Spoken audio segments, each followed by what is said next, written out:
انہوں نے سازش کے ان سکوں نے دی جو انہوں نے رومی سپاہیوں کو جھوٹ بولنے کے لیے دی تھی۔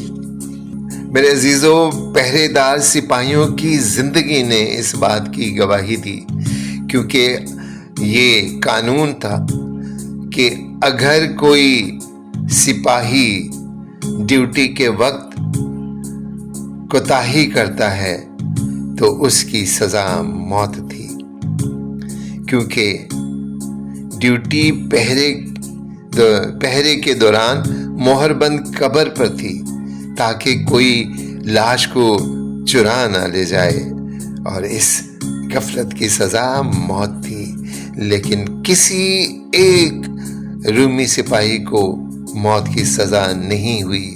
اس بات کی گواہ ہے کہ یہ پھیلائی ہوئی کہ یسوع کی لاش کو کوئی چرا لے گیا، جھوٹ اور سراسر جھوٹ ہے۔ قیامت المسیح کی گواہ وہ خالی قبر ہے جہاں اسے دفنایا گیا، وہ لباس ہے جو آج بھی محفوظ ہے، وہ پتھر ہے جس پر اس کے کپڑے رکھے گئے تھے۔ میرے عزیزو، وہ مہر ہے جو لگائی گئی، وہ پتھر ہے، بھاری پتھر جو اس کی قبر پر لگایا گیا۔ میرے عزیزو، جب خداوند یسوع المسیح نے صلیب پر جان دی تو شاید شیطانی قوتیں نہیں چاہتی کہ ہم اس بات پر ایمان لائیں اور خدا سے ہمارا ملاپ ہو۔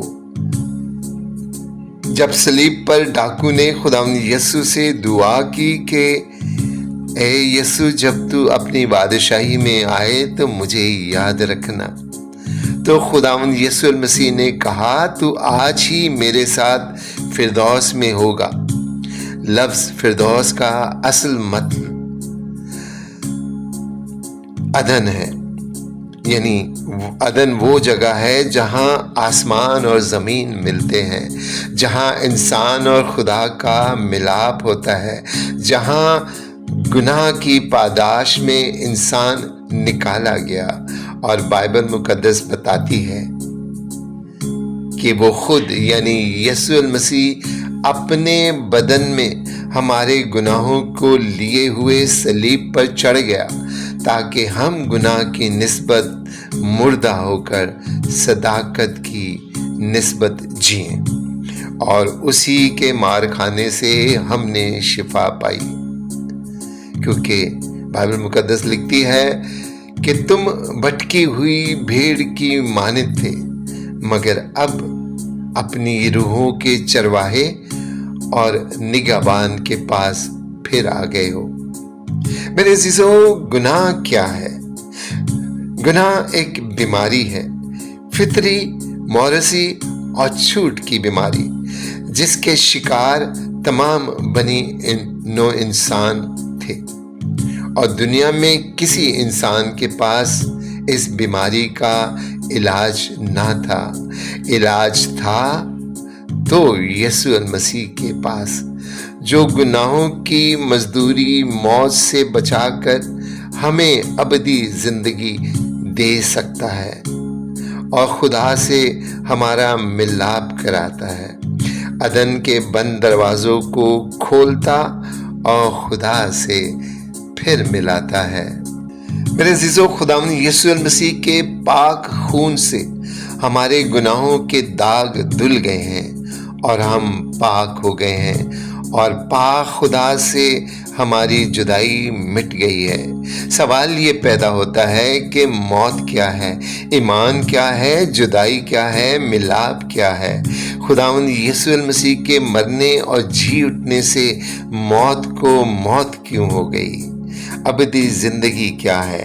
خداوند یسوع المسیح کے مرنے اور جی اٹھنے سے پہلے بھی انسان مرتے تھے، آج بھی ایماندار اور بے ایمان دونوں مر جاتے ہیں۔ خداوند یسوع مسیح کے شاگردوں میں سے بھی کوئی زندہ نہیں، آج بھی لوگ مرتے ہیں، کل بھی لوگ مریں گے۔ پھر موت اور زندگی کیا ہے؟ میرے عزیزو، بائبل مقدس ہمیں بتاتی ہے کہ ممنوع پھل کھانے میں 3 خوبیاں تھیں۔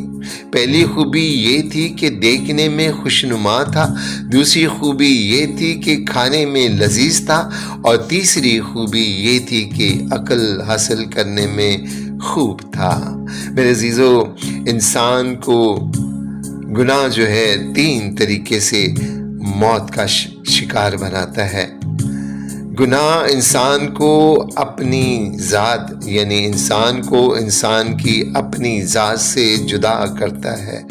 آدم نے پھل کھایا تو اس نے اپنے آپ کو ننگا محسوس کیا۔ بائبل مقدس بتاتی ہے گو کہ وہ ننگے تھے اور شرماتے نہ تھے، لیکن پھل کھانے کے بعد انہیں اپنے ننگے پن کا احساس ہو گیا، گویا وہ اپنے آپ سے جدا ہو گیا۔ گناہ کے سبب سے جو دوسری جدائی ہوتی ہے، گناہ ہمیں ہمارے پیاروں سے جدا کرتا ہے۔ وہی ہوا جس کے متعلق آدم نے کہا تھا کہ میری ہڈیوں میں سے ہڈی، میرے گوشت میں سے گوشت ہے، کیونکہ نر سے نکالی گئی اس لیے ناری کہلائے گی، اسی پر الزام لگایا کہ یہ ہوا ہی ہے جسے تو میرے پاس لے کر آیا۔ اور میرے عزیزو، گناہ ہمیں تیسرا کام جو کرتا ہے وہ ہمیں خدا سے جدا کرتا ہے۔ اور موت کی بھی 3 قسمیں ہیں۔ پہلی قسم بدنی ہے اور طبعی موت ہے جو ہر انسان پر آئے گی۔ دوسری قسم انسان زندہ تو ہے لیکن خدا کی نسبت مر چکا ہے، کیونکہ گناہ کی بدولت خدا سے جدا ہو چکا ہے۔ اور ایسا انسان زندہ تو ہے لیکن مر چکا ہے۔ اور موت کی تیسری قسم یہ ہے جو بائبل مقدس میں لکھی ہے۔ مکاشفہ 21 باب کی 8ویں آیت میں لکھا ہے، مگر بزدلوں اور بے ایمانوں اور گنونے لوگوں اور خونیوں اور حرام کاروں اور جادوگروں اور بت پرستوں اور سب جھوٹوں کا حصہ اس جھیل میں ہوگا جو آگ اور گندھک سے جلتی ہے۔ اور یہ دوسری موت ہے، یعنی خدا سے ہمیشہ کے لیے جدا ہو جانا اصل موت ہے۔ خدا سے جدا ہو جانا موت ہے، انسان سے انسان کا جدا ہو جانا موت ہے۔ اور خداوند یسوع المسیح نے 4 طریقوں سے موت کو شکست فاش دی۔ پہلی مرتبہ اس نے اپنے کلمے سے موت کو شکست دی، اس نے کہا اور مردے زندہ ہو گئے۔ دوسری بار اس نے اپنے مرنے سے موت کو مار دیا، اس کے جان دینے پر قبریں کھل گئیں اور مردے زندہ ہو گئے۔ اس کے جی اٹھنے پر تیسری مرتبہ 2 طریقوں سے شکست ہوئی، یعنی وہ نہ صرف خود جی اٹھا بلکہ اس کے جی اٹھنے پر مردے بھی جی اٹھے۔ اور اب 4تھی مرتبہ وہ موت کو ہمیشہ کے لیے شکست دینے کے لیے جب بادلوں پر سوار ہو کر اور آسمان پر فرشتوں کے ساتھ آئے گا تو زمین کے تمام مردے جی اٹھیں گے۔ بائبل مقدس ہمیں بتاتی ہے کیونکہ گناہ کی مزدوری موت ہے، مگر خدا کی نعمت ہمارا خداوند یسوع المسیح ہماری دائمی حیات ہے، اور اسی کے وسیلے سے ہمیں نئی زندگی ملتی ہے۔ گناہ کی طاقت مغلوب ہو گئی ہے، گناہ سے پیار کرنے والی فطرت دفن ہو گئی ہے، گناہ سے آزادی ملی ہے۔ خداوند یسوع المسیح کے ذریعے ہمیں نئی فطرت ملی ہے۔ ہم قیامت المسیح کے ذریعے یسوع المسیح کے ساتھ نئی زندگی میں پیوستہ ہو گئے ہیں، گناہ کی نسبت مردہ اور مسیح یسوع میں زندہ ہو گئے ہیں۔ قیامت المسیح ہمیں آزادی دیتی ہے، یعنی ہم گناہ کے غلام اب نہیں رہے، اپنے آپ کو آزادی کے ساتھ خدا کے حوالے کر سکتے ہیں۔ اب ہم آزادی کے ساتھ خدا یا شیطان کا چناؤ کر سکتے ہیں۔ قیامت المسیح خدا کی عظیم محبت کی عظیم نشانی ہے، راستہ ہے، نجات ہے، کیونکہ بائبل مقدس ہمیں بتاتی ہے کیونکہ خدا نے دنیا کو ایسا پیار کیا کہ اپنا اکلوتا بیٹا بخش دیا تاکہ جو کوئی اس پر ایمان لائے ہلاک نہ ہو بلکہ ہمیشہ کی زندگی پائے۔ میرے عزیزو، یسوع المسیح کے پاس آئیں اور آب حیات مفت پائیں۔